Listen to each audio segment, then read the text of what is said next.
He wagered $100,000 on a sure loss for Muhammad Ali, but when the champion defied the odds, he unleashed a plan that would tear their neighborhood apart.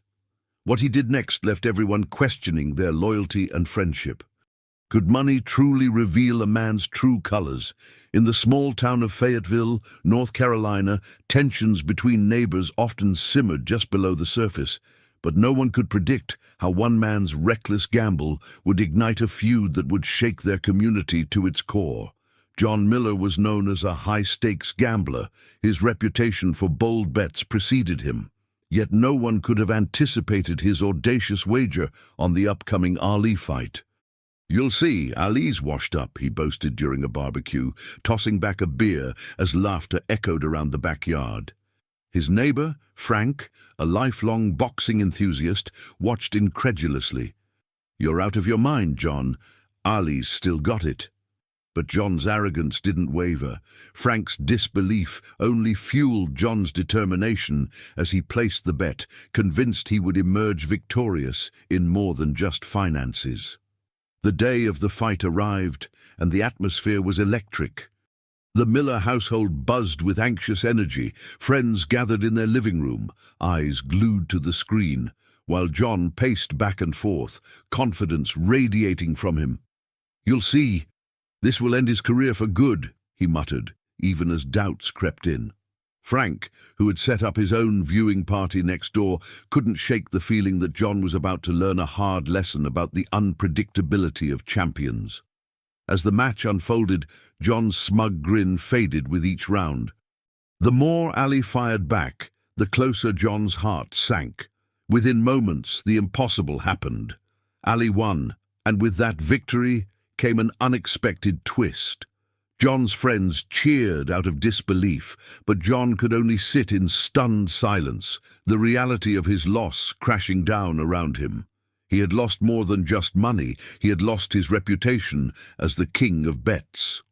When John stood up after the fight, a wild idea formed in his mind.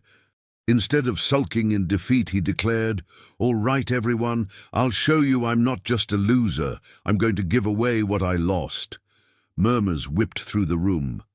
"What do you mean?" someone asked, eyebrows raised. "I'm going to share it with the community, help those who need it most," he exclaimed, a manic glint in his eyes. His friends exchanged glances, some amused, others skeptical. This wasn't the John they knew. Where was the swagger? If you're enjoying this story, don't forget to subscribe to the channel and leave your comment. And there's something very important. Click the hype button. This helps a lot to deliver this content to more people.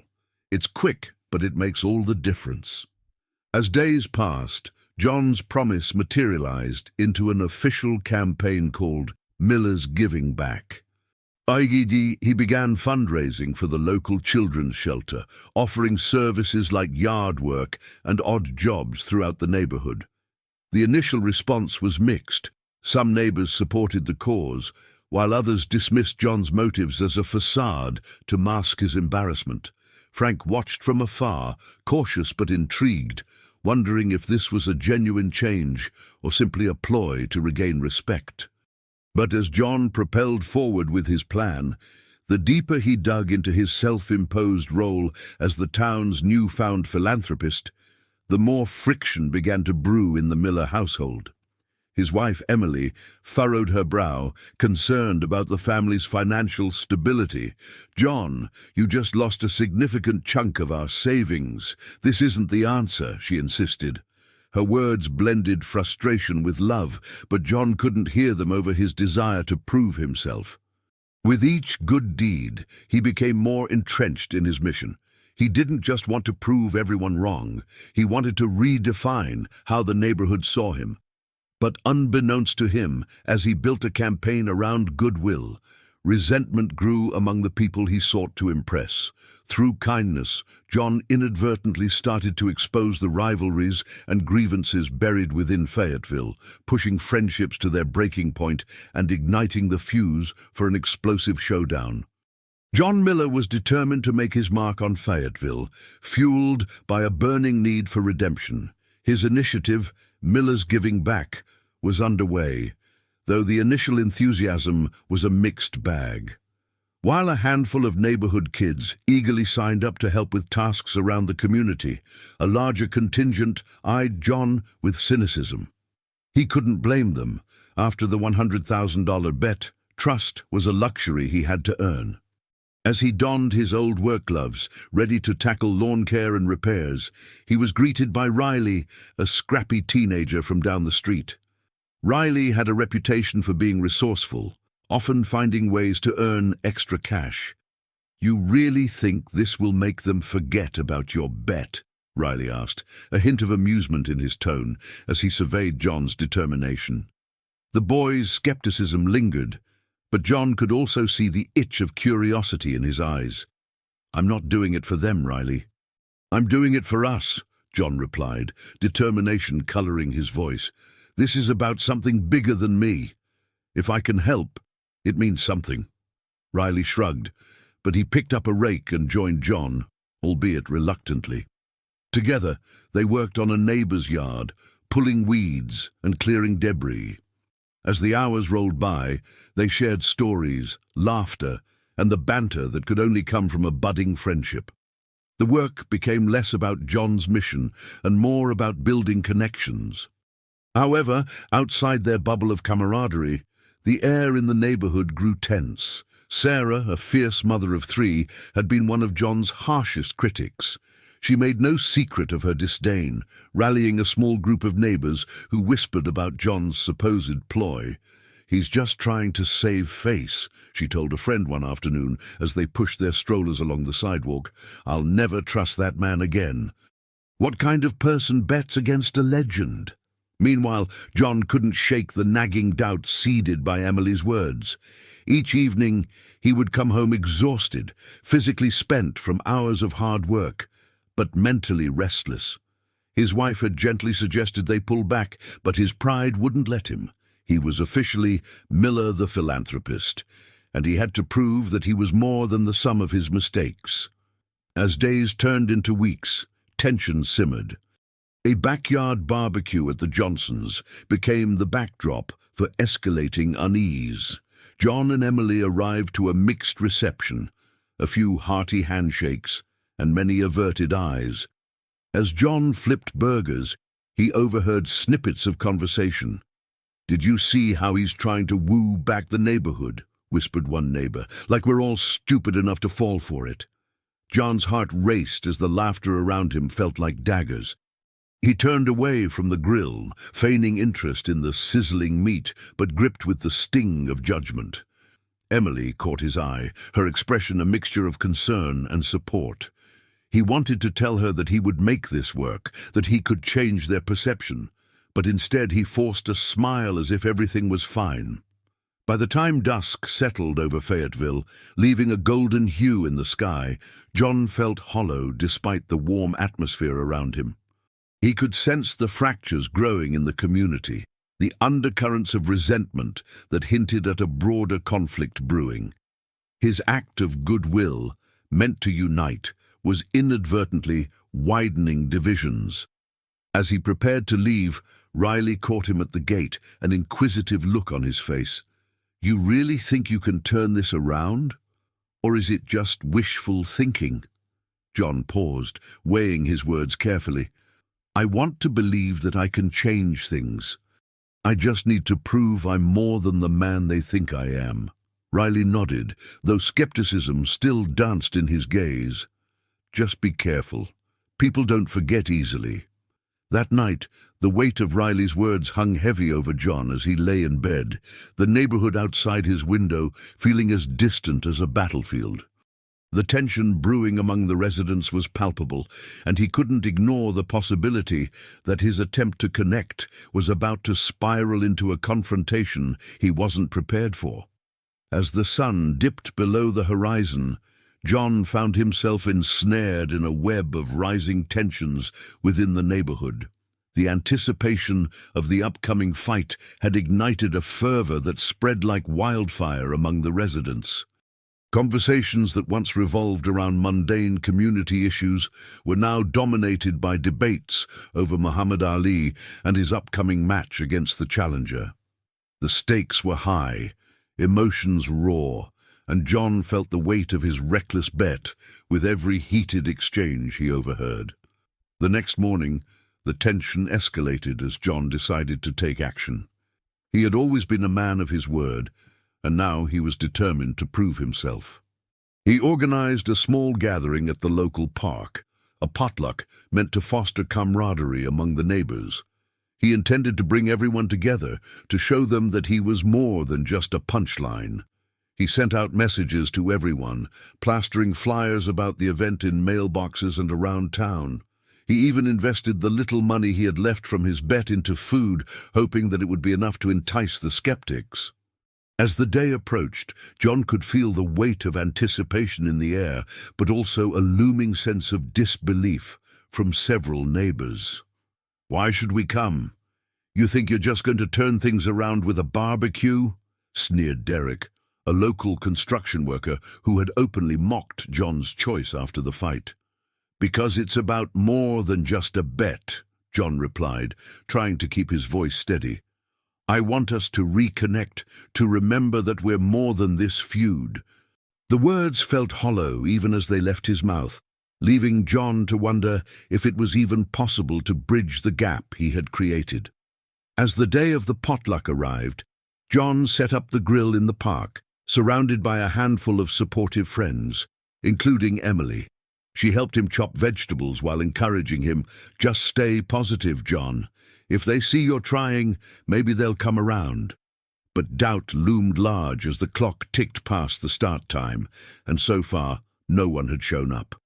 Finally, a few familiar faces appeared. Riley, with his wife and a covered dish, and a couple of other neighbors who had come out of obligation rather than interest. John greeted them warmly, but noticed that the atmosphere remained strained. They exchanged small talk, and he could feel the scrutiny of their eyes as they evaluated him, wondering if he had truly changed. John tried to lighten the mood by sharing stories of past neighborhood gatherings, but the laughter was forced, echoing in the hollow space between them. He felt like an outsider in his own community, battling the whispers that seemed to linger, refusing to disperse. "You sure you haven't lost your touch, John?" Riley joked, but his eyes hinted at the seriousness beneath the jest. Just when he thought all was lost, Janelle, a single mother known for her fierce independence, arrived with her teenage son, clutching a dish of pasta. "I figured I'd give this a shot. Heard you need all the help you can get," she quipped, breaking through the weight of silence. Her presence sparked a flicker of hope in John, encouraging others to loosen their guarded expressions. As they gathered around the grill, John felt the initial ice beginning to thaw. They exchanged stories of old neighborhood antics and shared laughter over the food, yet the deeper divide still lingered, silent and echoing beneath the surface. Just as the atmosphere began to shift, Derek and a couple of his friends ambled into the park, their laughter echoing with derision. "What's this? A pity party?" Derek called out, arms crossed as he eyed the gathering with disdain. John felt his heart sink. He knew their arrival would ignite the tensions brewing beneath the surface. The group fell silent, the earlier camaraderie evaporating into the air. Derek and his friends exchanged knowing glances, smirks plastered on their faces. John could feel the ridicule radiating from them, sharpened by the weight of his earlier mistakes. But as Riley stepped forward, a hint of defiance in his posture, John realized he was standing at a crossroads. Would he allow Derek and his friends to drown out the progress made, or would he fight to reclaim what could be salvaged from this day? "Listen, Derek," Riley began, voice steady. "This is about more than just you and him. It's about us as a community." A murmured agreement rippled through the small crowd, and John felt a flicker of hope igniting once again. The challenge had been laid down. They were all watching, waiting to see how he would react. With a deep breath, John stepped forward, the grill smoke swirling like his tumultuous thoughts. "This isn't a pity party, it's a chance to start fresh. I made a mistake, but I'm trying to bring us together." His voice was stronger than he expected, reverberating through the park as he faced Derek. "If you want to keep hurling insults, that's on you, but I'm not backing down this time. The air was thick with tension as the two men locked eyes, but this time John felt the weight lift. He had taken a stand. As the tension hung in the air, he knew this moment would define him, for better or worse. The gathering may have started shaky, but perhaps it was still salvageable.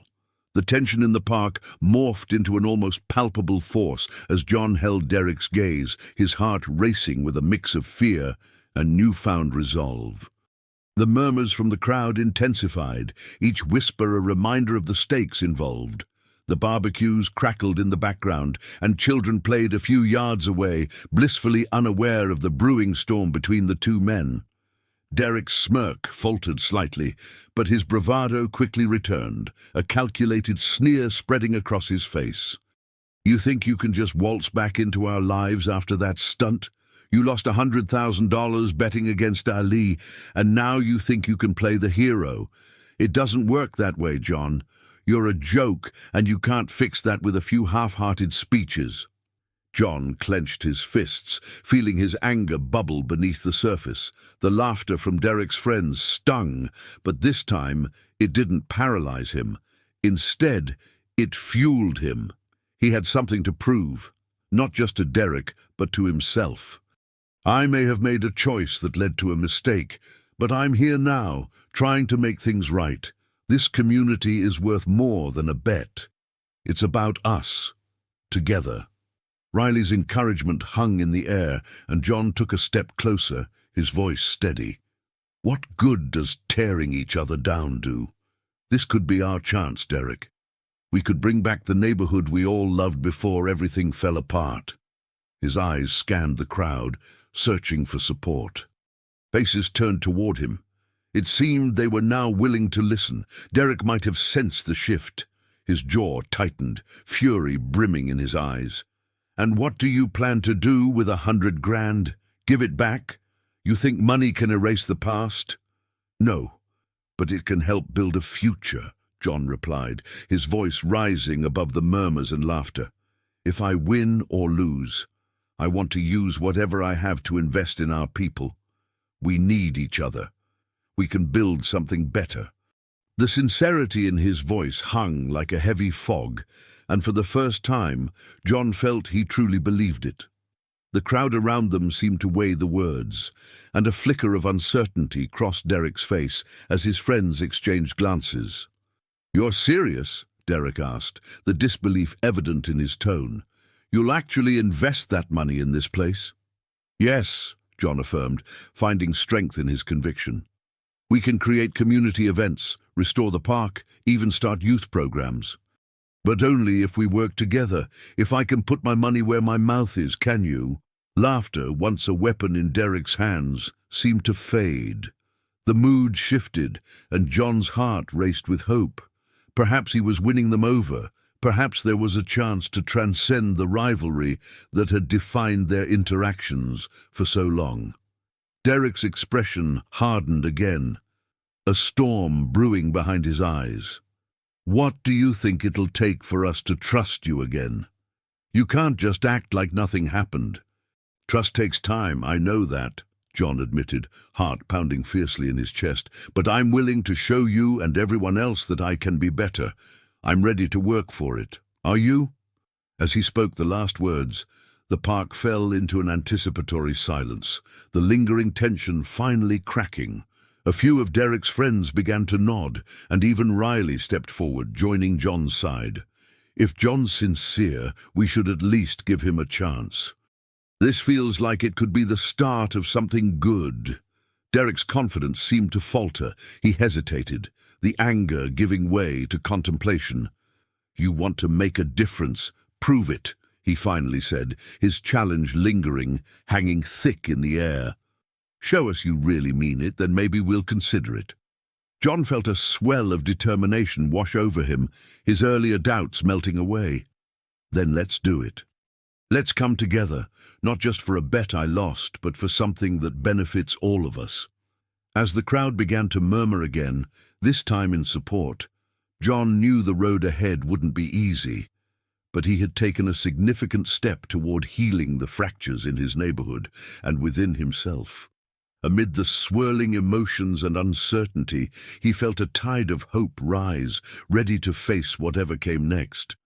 As the murmurs of support rippled through the park, John felt both the weight of the crowd's eyes and the flickering hope of a new beginning. The air was charged, thick with a mixture of tension and possibility, and he knew he had to act quickly to ensure that this moment didn't slip away.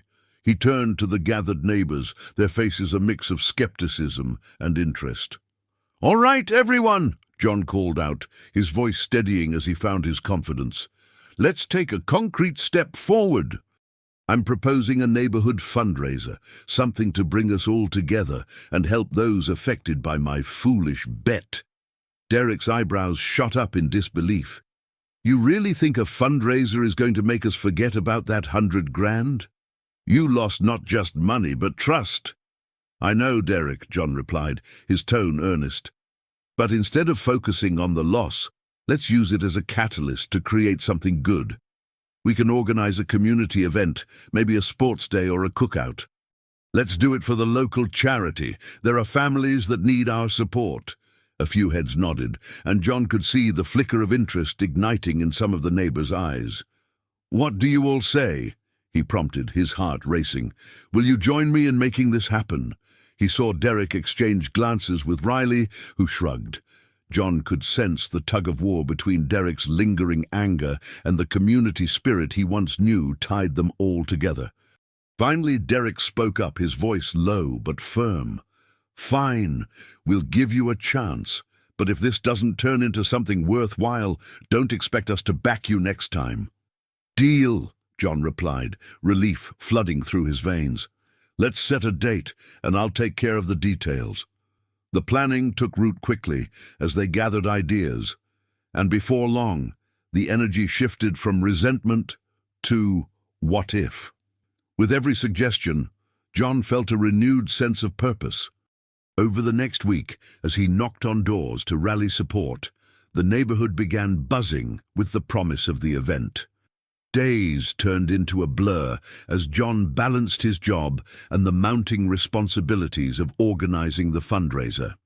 He solicited donations from local businesses, contacting them with a sincerity that resonated. Some even offered to sponsor activities. The local diner agreed to provide food, while a small sports equipment shop donated gear for the games. Slowly but surely, John felt the warmth of community returning. However, the tension within Derek remained palpable. He was still skeptical, hovering at the edges of the planning sessions with a watchful eye, not quite ready to let go of the past. John knew he had to break through that wall. "Derek," John said one evening as they were sorting out the logistics in Derek's garage, "I appreciate your help, but this needs your leadership too. You're well respected in the community. If you step up, others will follow." Derek paused, leaning against a workbench, his jaw clenched as if wrestling with inner demons. "You expect me to put my name on this initiative after what you did? It's not about the past. It's about what we can do moving forward. We can show everyone that despite our differences, we can accomplish something important together," John urged, laying his heart bare. "Fine, I'll help," Derek finally muttered, though his expression remained guarded. "But you better not screw this up."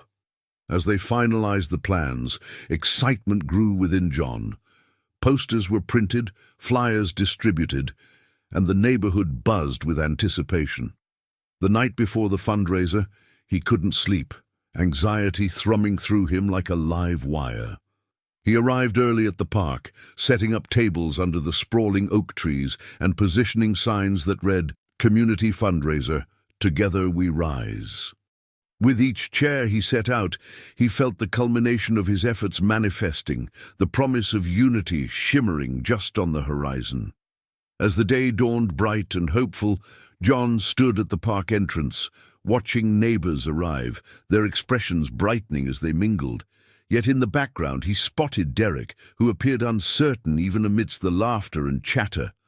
Doubt swirled inside John, but he pushed it down. Today was about more than his past mistakes. It was about healing. "Come on, Derek," John called, gesturing towards the gathering crowd. "Let's show them what we can achieve together." Derek hesitated, but finally stepped forward, drawn into the event's energy. John knew they were on the brink of something significant, and the real challenge was just beginning. He would have to prove that the path to redemption was possible, not just for himself, but for the whole neighborhood. As the sun dipped lower in the sky, casting golden light across the park, the atmosphere buzzed with palpable excitement. John adjusted the mic on the podium, stealing a glance at the crowd gathered before him.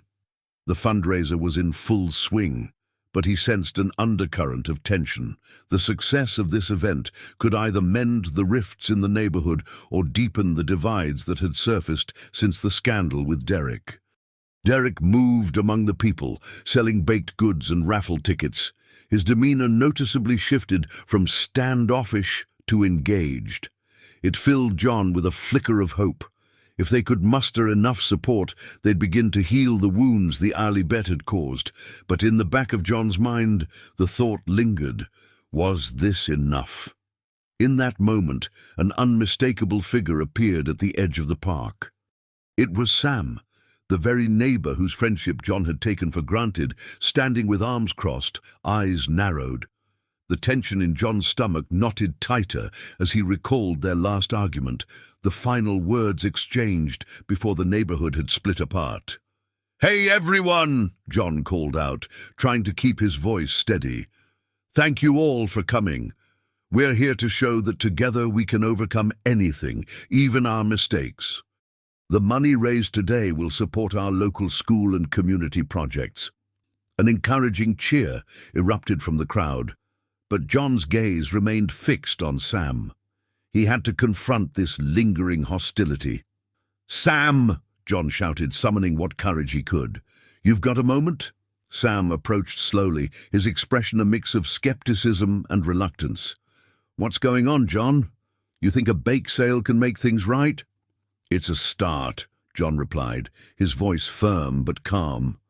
"I messed up and I know that, but I want to make things better for all of us. We're not just neighbors, we're friends. I need you here." "I don't know, man," Sam muttered, glancing around at the crowd. "You put your money where your mouth is, but can we trust you not to screw up again?" Before John could respond, a commotion erupted at the back of the park. A group of teenagers had gathered, their laughter ringing hollow amidst the heartfelt energy of the gathering. They shouted insults about the fight, poking fun at John's initial bet against Ali. Just as John was about to step forward to address the situation, Derek swooped in, standing tall before the young crowd. "Why don't you come over here and say that to my face, instead of hiding behind your jokes?" he challenged, his voice steady and resolute. The teenagers hesitated, taken aback by Derek's sudden assertiveness. The spectacle shifted attention away from John's prior embarrassment and drew the crowd's cheers. "Now that's what I'm talking about," John thought, his heart racing. He watched as Derek took control, demanding respect even from those who had bullied him. With newfound confidence, John seized the moment. "Listen up, we're trying to build something here, something we can all be proud of. We've all made mistakes, but today we can make a choice to rise above it." Doom! The crowd roared in approval, their voices intertwining in a chorus of support. Even Sam began to soften, his eyes betraying curiosity about John's earnest intentions. As the evening wore on, old grievances began to dissolve. Neighbors clustered together to share stories, deepening connections while indulging in delicious treats. John felt a swell of pride as laughter echoed through the park, weaving through the rows of decorated tables. Then, just as the sun dipped below the horizon, casting a warm twilight glow, John called everyone to gather. "Thanks to your generosity, we've raised over $10,000. This isn't just about the money. It's about rebuilding our community. Together, we can make a real change." The applause surged, and as he looked around, he realized they were healing, not just from the fallout of a bet, but from the true meaning of friendship and accountability. Derek approached John, a smile breaking across his face. "You did it, man. We did it." In that moment, John understood that redemption wasn't just about money. It was about the bonds they forged through vulnerability, acceptance, and the courage to start anew. The neighborhood was far from perfect, but for the first time, it felt alive again. As the twilight deepened, John stood at the heart of the park, surrounded by his neighbors who had once avoided eye contact, their laughter still echoing in the air. The heavy burden of animosity that had hung over the community was slowly lifting, replaced by a sense of shared purpose. With every glance, he sensed the shift. Their perspective was changing, and so was his. Today, we've not only raised money, but also rekindled a sense of togetherness, John said, his voice steady and filled with warmth. He looked into each face, seeing hope flicker in their eyes. Their previous grievances felt trivial against the backdrop of their momentous gathering. This isn't just a celebration, it's a starting point. I want to hear your ideas on how we can improve our neighborhood. A murmur of excitement rippled through the crowd. Derek, who had always been a silent supporter, stepped forward, his determination visible. How about we organize monthly cleanups and maybe a community gardening day? His suggestion struck a chord. Yes, someone from the back shouted, and we need a block party every season.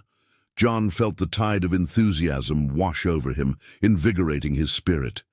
As they began brainstorming, he realized this was precisely what Alana had envisioned, a community where everyone felt valuable. Together, they wrote down suggestions on a large sheet of paper. Little by little, he saw friendships reignite, families reconnecting through shared ideas. As the sun began its descent, casting long shadows, John's heart swelled with gratitude. The money raised wasn't just for repairs, but a catalyst for unity. He could feel the support of those around him, a palpable bond that had been missing for too long. Then a familiar voice cut through the cheerful chaos. "John!" It was Sam, a former skeptic whose presence had become a common sight at the gathering. "I've been thinking. I hadn't realized how much my negativity affected all of us. I want to do better." John felt a twinge of surprise mixed with relief. "That's great to hear, Sam. We all have our moments. What do you want to contribute?" "I can cook. I'll handle the food for our next gathering," Sam replied, his eyes shining. The crowd erupted into applause, a testament to their willingness to forgive and embrace change. As the evening unfolded, John facilitated the discussions with genuine enthusiasm. Each suggestion brought laughter and camaraderie. He could see the old rivalries fading, replaced by teamwork. One by one, neighbors raised their hands, eager to take on responsibilities, and John felt a sense of pride swell within him. But the true turning point came when a distant sound broke through their discussions, a dog barking followed by a shout. Everyone turned their heads to see a little girl chasing after her loose pet. The atmosphere shifted from joy to concern as the dog darted toward the busy road bordering the park. Instinct kicked in, and John sprinted, his heart racing. He reached the pavement just as the girl got close. "Stop!" he yelled, causing her to freeze in her tracks. With one swift motion, he scooped the dog up just before it reached the oncoming traffic. The little girl rushed to his side, her eyes wide with fear. Thank you so much," she exclaimed, clutching onto her pet tightly. John smiled down at her, adrenaline still coursing through his veins. The crowd erupted into applause, not just for his quick actions, but for the realization that their neighborhood was indeed worth fighting for. Together. As the night faded into a soft hum of connection and renewed purpose, John felt an unfamiliar sensation. He had transformed from a timid man seeking acceptance to a leader in his own community. The money he once thought would bring discord had instead woven a tapestry of unity and resilience. He looked around at smiling faces, their laughter ringing in the air, and he finally understood the lesson behind his journey. It wasn't about wealth or bets. It was about the realization that united, they could overcome anything, together. So, what did you think of this story? Leave your comment, subscribe to the channel if you haven't already, share with your friends, and don't forget to like. But most importantly, click the hype button. Seriously, this is crucial for the channel to grow and bring more amazing stories like this to you. It only takes a second, but it helps a lot. See you next time.